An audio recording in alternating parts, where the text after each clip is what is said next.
Random Shark. Ali A is one of those YouTubers that leaves very little impression on me. I used to watch his more news-related videos back when I was playing a moderate amount of Call of Duty, and while I came to know who he was, he's not someone I ever come back to thinking, I wonder what Ali A's been up to lately. Like so many other channels out there, I just don't really care about him as an entertainer, because he's just not that entertaining to me. However, he's recently been in the headlights of a lot of commentators who've been taking digs at him, and having a fleeting interest in him, I decided to see what he's done. And for the amount of videos on him, I'd have to say I wasn't impressed with the criticism. He probably hasn't masturbated to porn since Ninja blew up on Twitch. He just sits there watching him and comes every time he wins. Give me that dub, baby, yeah!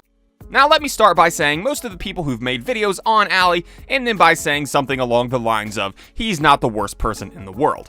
I gotta say this, out of everyone that I've made videos on, this guy is definitely not the worst. He's not hurting anyone, his content is mostly harmless. So they seem to be aware that there's not much to hit him on other than opinions of his content. And let me be clear, I've made videos on people just to share opinions of someone else's content, but in this case, I'm more so surprised by the amount of videos being dedicated to criticizing him for such small issues, rather than the complexities of those criticisms, aside from one.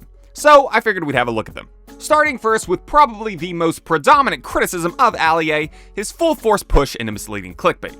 And in a nutshell, Ali A is what it looks like when you sell your soul to make money. He's YouTube's premier clickbaiter for children. I can comfortably say that I agree with this criticism. Ali A has been going pretty heavy into the clickbait game and nailing down a lot of views in doing so. New Season 4 Battle Royale, superheroes. Flash isn't in the game. New Meteor supply drop coming to Fortnite Battle Royale. No, there's not. You can't be killed if you do this in Fortnite Battle Royale. Yes, you can. Ali A's method of clickbait is like a lot of other people's here on YouTube. Take a granule of truth and stretch it to or beyond its breaking point. Yes, there are superheroes in Season 4, but none of them are the Flash or anyone else shown on the left for that matter. Yes, there could have been a Meteor supply drop given the information that he had at the time and shared in his video, but it wasn't an accurate assessment of the information he had, and in the title he listed it as fact. And finally, if you build a skybase in Fortnite, and if the specific game type you're playing was Infinity Gauntlet, and if the game came down to you versus Thanos for the match, there's no way that he can reach you in said base because Thanos can't build. It's us and Thanos! Hey buddy! You can't touch me! Let's go! I'd say all of those videos have a fraction of truth to their titles, but are completely misrepresented by the thumbnails. To me, Ali's approach is very similar to Kwebbelkop's in this regard. They both make gameplay commentaries, and both of them take something of menial interest that happened in their game and expand upon the idea rather than actually attempting to portray it realistically to their audience. However, in my opinion, there are two major differences between the two. Number one, the shit is fucking working magic for Ali A, while Kwebbelkop's been seeing fractional success with it. Hence why people are cracking down on Ali and not Kwebbelkop. Number two, Kwebbelkop's made statements like this in the past. I don't think there's anything wrong with clickbait as long as it's good clickbait. I don't want to click on a hot girl and realize there's no hot girl in the video. On my channel, if you see a hot girl and you click on it, you're actually going to get a hot girl. I don't personally think clickbait is that damnable an offense on YouTube anymore. When I've criticized it in the past, I've generally just poked fun at people who do it. As with my more reactionary commentary videos, it serves as more of a justification for myself as to why I chose that person to mock. Is that a poorly structured written threat, Unspeakable Gaming? You dare come into my house, onto my computer screen, and issue a threat like that to me? No one tells Shark what he can and cannot do. So guess what, Unspeakable? I'm gonna watch this video. No, fuck that. I'm gonna watch this video twice. However, when I have used it as a major point of criticism, I've used it to either show double standards that people have for themselves, such as in the case with Wild Spartans, and more notably for my point, Kwebbelkop. My point being, I find this offense to be more damnable for Kwebbelkop because he stated his opinion on the issue as such. I don't think there's anything wrong with clickbait as long as it's good clickbait. I don't want to click on a hot girl and realize there's no hot girl in the video. And has since contradicted that opinion.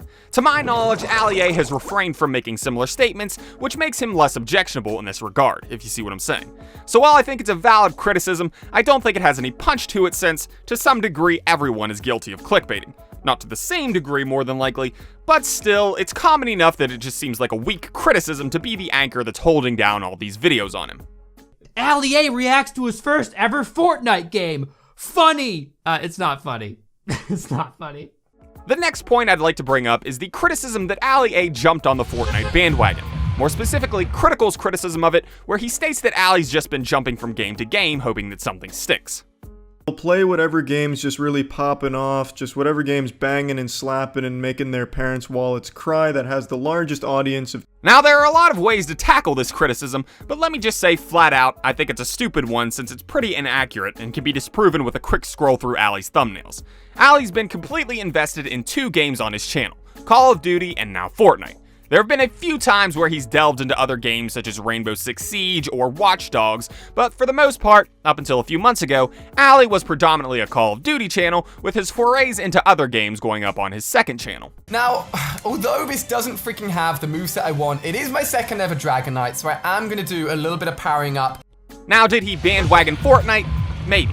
Not being a person who watches a vast amount of his videos to know how he decided to focus on that game, I can't really tell you.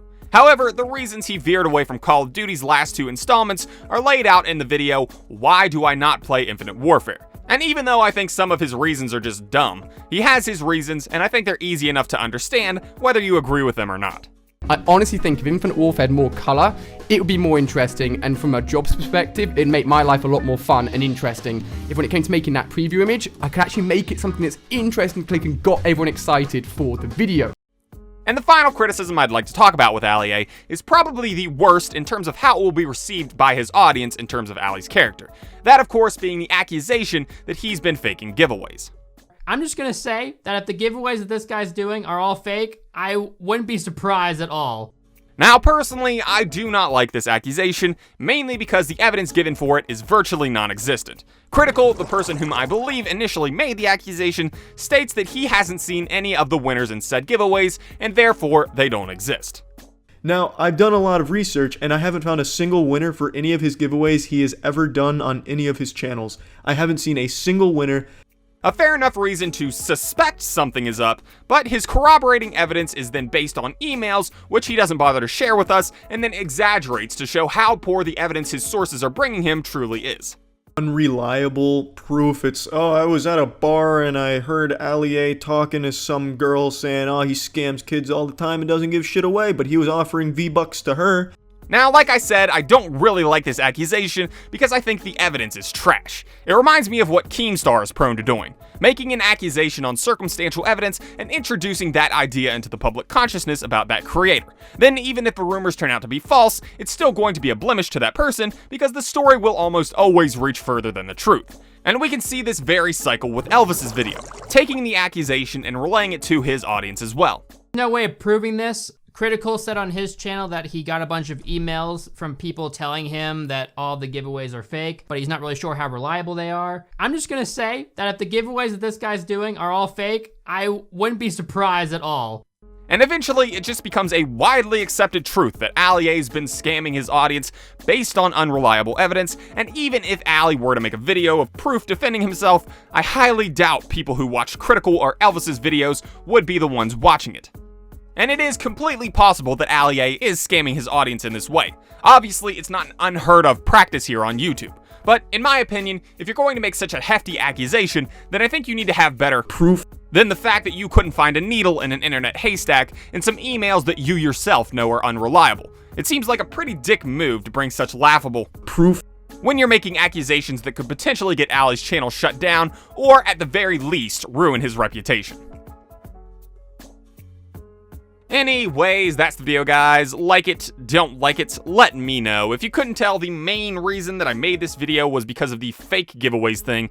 If they would have just shared their opinions on him or his content and mocked him a bit or something, I wouldn't have much of an issue, but they didn't. And I don't think they have the evidence needed to make the accusation, especially when they have as big of platforms as they do. I mean, the only thing that I know about Unbox Therapy is that he was accused of faking giveaways. And I'm sure now there will be people that know nothing of Ali other than he was accused of scamming. Shark pride for life, bruh.